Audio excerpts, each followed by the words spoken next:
with those partners, build trust and confidence, and allow them to also grow their capacity. Thank you, sir. Thank you, Senator Wicker. Senator Shaheen, please. Thank you, Mr. Chairman. Lieutenant General Houck, congratulations on your nomination to you, and thank you for your willingness to continue to serve, and thank you to your family for their willingness to support you. How do you see developments in AI affecting cybercom and NSA? Senator, I think about artificial intelligence really in three ways. One is, how do we leverage it to be able to allow our personnel to be able to move faster? Do that in a way that we can ensure from a national security perspective, we're using it in an ethical manner, that we can see the sources of that data, ensure civil liberties are protected. But there's great opportunity, particularly from a cybersecurity perspective, when we think about scale. The second component— Can I just interrupt for a minute? Because you say using it in an ethical manner. How do you determine that? Because there aren't really standards around AI at this point. So DoD has published AI ethical standards, so there's a start point for us. For us, what we really want to do is have a partnership between a human analyst and their ability to receive data, know where that data came from, and to be able to accelerate their work. And that's an area that we are doing a study, building an AI roadmap as directed by Congress to do that with the department focused on Cyber Command and Cyber Command's interest.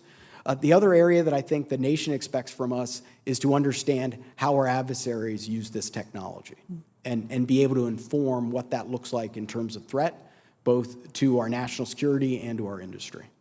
And there's a lot of discussion in the earlier questioning about training and recruitment of people to Cyber Command. Is there particular training that you think we ought to be doing around AI, and how do you see that? Is that something that should be done by Cyber Command? Is it a broader concern across DoD? Senator, in terms of Cyber Command, our close partnership with the National Security Agency does allow us to build on a legacy of how NSA has leveraged data, has leveraged algorithms, has done it from its outset in a very compliant way to ensure that it's consistent with what we would expect in terms of protecting civil liberties. So we start with a foundation in that partnership. The other area where AI has certainly been a key component within our nation is in cybersecurity. So we start from a foundation that does look a little bit different from the rest of the department. And there are areas for us that we will certainly need to be partnered with the services as they protect networks, as we give guidance for how best to apply, and think about, under our acquisition authorities, the ability to be able to partner with a service, partner with a small business, rapidly introduce that technology, but do it in a way that's consistent with the overall DoD guidance for how we do that from an ethical perspective. And you mentioned how our adversaries would be using AI. We heard from some experts earlier this week who talked about the real threat from AI and how it could be used to harm citizens in the United States and really around the world. So do we need to be thinking about other regulatory responses, other penalties for those nation states and other groups that would use AI in a way that would damage the United States? Senator, I won't comment on the regulatory requirement, but I will talk about the threat. When we think about where China has focused much of their AI, it's about information control, it's about facial recognition, it's about dominating a population. So as they consider exporting those technologies, as they've done in the past with the Great Firewall technology, it's an area from a threat perspective that we should continue to inform and understand what that means to any nation that they would be considering partnering with and the implications of that technology on that society.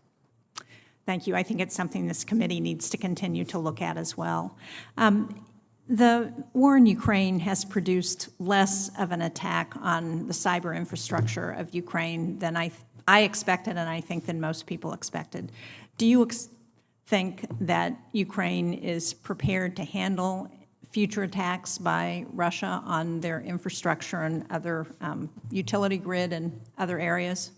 Senator, Ukraine gets a lot of credit for how they created resiliency in the face of a really relentless cyber actor in Russia. They've They thought before, when they were given advance warning, how to think about their data and where their data needed to be resilient. They thought about their partnerships with industry, their partnerships with NATO, certainly with the United States and with the department, to be able to assist in how we provided an opportunity to make sure that they understood threat.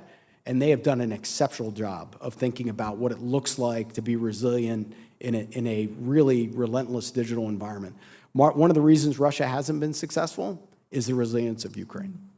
Well, thank you. I certainly agree. Thank you, Mr.